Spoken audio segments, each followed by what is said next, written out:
Selamat datang di channel Puskesmas Paripurna.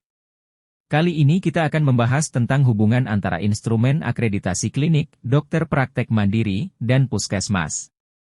Untuk standar seperti di bawah in. 4 standar 3, 4 pengkajian pasien, PKP 4. Maksud dan tujuan.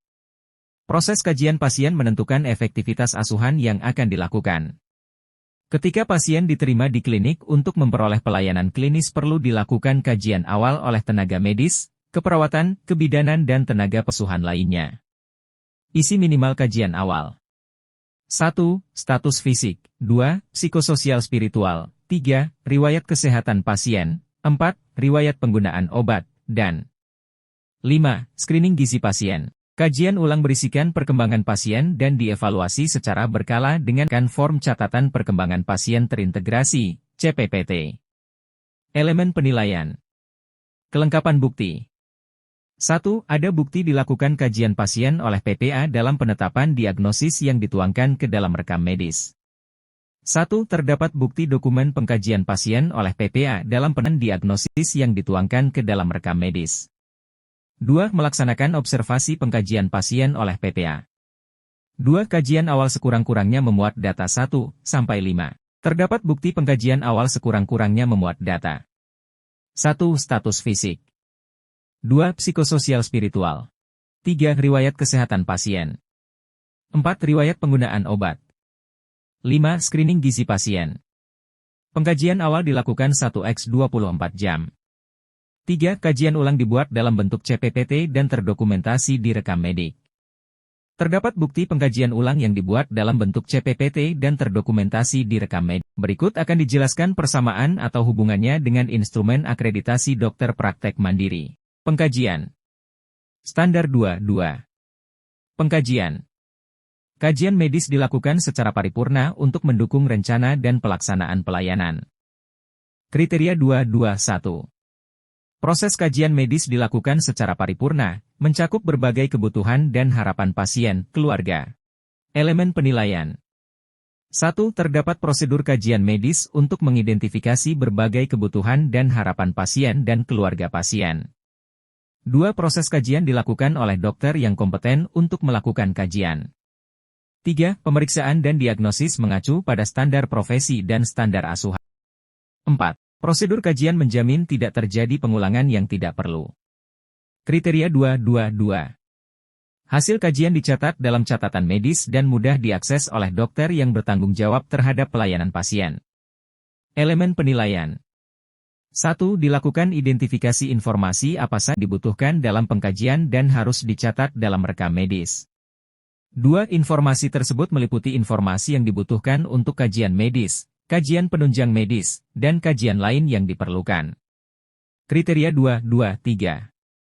Pasien dengan kebutuhan darurat, mendesak, atau segera diberikan prioritas untuk dan pengobatan. Elemen penilaian. 1. Dokter melaksanakan proses triase untuk memprioritaskan pasien dengan kebutuhan emergensi. 2. Pasien diprioritaskan atas dasar urgensi kebutuhan. 3. Pasien emergensi diperiksa dan dibuat stabil terlebih dahulu sesuai kemampuan merujuk ke pelayanan yang mempunyai kemampuan lebih tinggi. Kriteria 2.2.4. Dokter melakukan kajian awal untuk menetapkan diagnosis medis dan diagnosis keperawatan. Elemen penilaian. 1. Kajian dilakukan oleh tenaga kesehatan yang profesional dan kompeten. 2. Dia tim kesehatan antar profesi yang profesional untuk melakukan kajian jika diperlukan penanganan secara tim. 3. Terdapat kejelasan proses pendelegasian wewenang secara tertulis kepada petugas yang diberi kewenangan, apabila pelayanan tidak dilakukan oleh tenaga kesehatan profesional yang memenuhi persyaratan. 4. Petugas di kewenangan tersebut telah mengikuti pelatihan yang dipersyaratkan. Kriteria 2.2.5. Terdapat peralatan dan tempat yang memadai untuk melakukan kajian awal pasien. Elemen penilaian. 1. Tersedia peralatan dan tempat pemeriksaan yang memadai untuk melakukan pengkajian awal pasien secara paripurna. 2. Ada jaminan kualitas terhadap peralatan di tempat pelayanan. 3. Peralatan dan sarana pelayanan yang digunakan menjamin keamanan pasien dan petugas. Berikut akan dijelaskan persamaan atau hubungannya dengan instrumen akreditasi puskesmas. Standar 3.2 Pengkajian, rencana asuhan, dan pemberian asuhan. Pengkajian, rencana asuhan, dan pemberian asuhan dilaksanakan secara paripurna. Kajian pasien dilakukan secara paripurna untuk mendukung rencana dan pelaksanaan pelayanan oleh petugas kesehatan profesional dan/atau tim kesehatan antar profesi yang digunakan untuk menyeputusan layanan klinis. Pelaksanaan asuhan dan pendidikan pasien, keluarga dilaksanakan sesuai dengan rencana yang disusun, dipandu oleh kebijakan dan prosedur, dan sesuai dengan peraturan yang berlaku. A. Kriteria 3.2.1 Penapisan, screening, dan proses kajian awal dilakukan secara paripurna, mencapai kebutuhan dan harapan pasien, keluarga, serta dengan mencegah penularan infeksi. Asuhan pasien dilaksanakan berdasarkan rencana asuhan medis, keperawatan, dan asuhan klinis yang lain dengan memperhatikan kebutuhan pasien dan berpedoman pada panduan praktik klinis. Pokok pikiran. A. Screening dilakukan sejak dari penerimaan pasien untuk memilah pasien sesuai dengan kemungkinan penularan infeksi kebutuhan pasien dan kondisi kegawatan yang dipandu dengan prosedur screening yang dibakukan.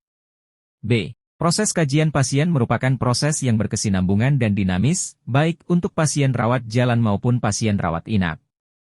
Proses kajian pasien menentukan efektivitas asuhan yang akan dilakukan. C. Kajian pasien meliputi 1. Mengumpulkan data dan informasi tentang kondisi fisik, psikologis, status sosial, dan riwayat penyakit. Untuk mendapatkan data dan informasi tersebut, dilakukan anamnesis, data subjektif S, serta pemeriksaan fisik dan pemeriksaan penunjang, data objektif O. 2. Analisis data dan informasi yang diperoleh yang menghasilkan masalah, kondisi, dan diagnosis untuk mengidentifikasi kebutuhan pasien, asesmen atau analisis A, dan 3. Membuat rencana asuhan, perencanaan asuhan P, yaitu solusi untuk mengatasi masalah atau memenuhi kebutuhan pasien. D. Pada saat pasien pertama kali diterima, dilakukan kajian awal. Kemudian dilakukan kajian ulang secara berkesinambungan baik pada pasien rawat jalan maupun pasien rawat inap sesuai dengan perkembangan kondisi kesehatannya. E. Kajian awal dilakukan oleh tenaga medis, perawatan kebidanan, dan tenaga dari disiplin yang lain meliputi status fisis, neurologis, mental, psikososio-spiritual, ekonomi, riwayat kesehatan, riwayat alergi, asesmen nyeri, asesmen risiko jatuh, asesmen fungsional, gangguan fungsi tubuh, asesmen risiko gizi, kebutuhan edukasi, dan rencana pemulangan. F. Pada saat kajian awal perlu diperhatikan juga apakah pasien mengalami kesakitan atau nyeri. Nyeri adalah bentuk pengalaman sensorik dan emosional yang tidak menyenangkan yang berhubungan dengan adanya kerusakan jaringan atau cenderung akan terjadi kerusakan jaringan atau suatu keadaan yang menunjukkan kerusakan jaringan. G. Kajian pasien dan penetapan diagnosis hanya boleh dilakukan oleh tenaga profesional yang kompeten. Tenaga profesional yang kompeten adalah tenaga yang dalam melaksanakan tugas profesinya dipandu oleh standar dan kode etik profesi serta mempunyai kompetensi sesuai dengan pendidikan dan pelatihan yang dimiliki yang dapat dibuktikan dengan adanya sertifikat kompetensi.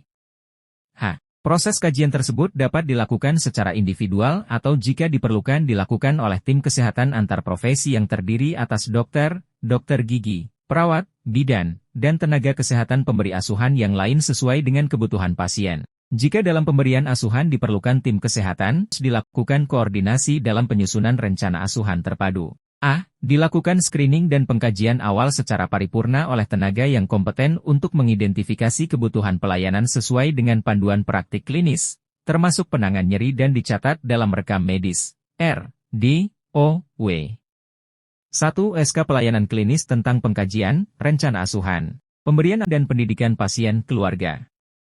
2. SOP Pengkajian Awal Klinis, Screening, yang meliputi kajian medis, kajian penunjang medis, dan kajian keperawatan.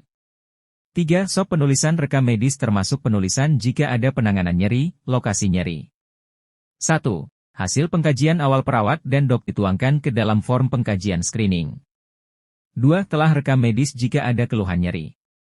Pengamatan surveyor terhadap proses, pengkajian awal triase, proses screening, dan lokasi nyeri.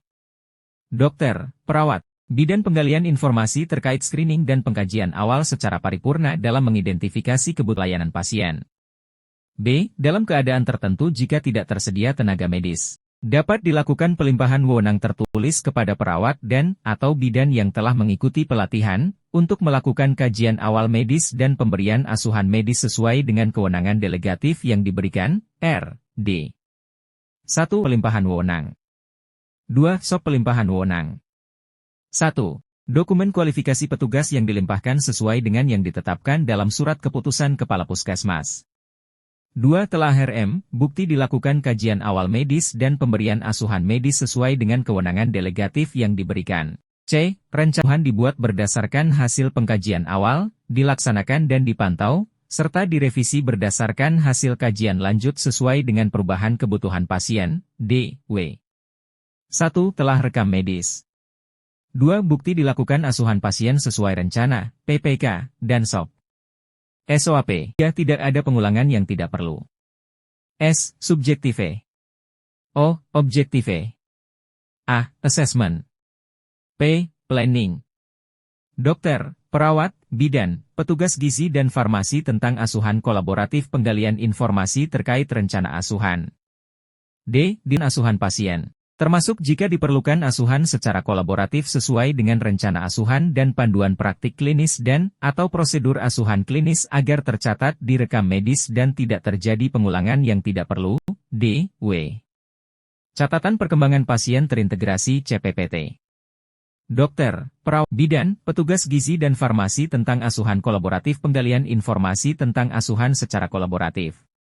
E. Dilakukan penyuluhan pendidikan kesehatan dan evaluasi serta tindak lanjut bagi pasien dan keluarga dengan metode yang dapat dipahami oleh pasien dan keluarga. D. O.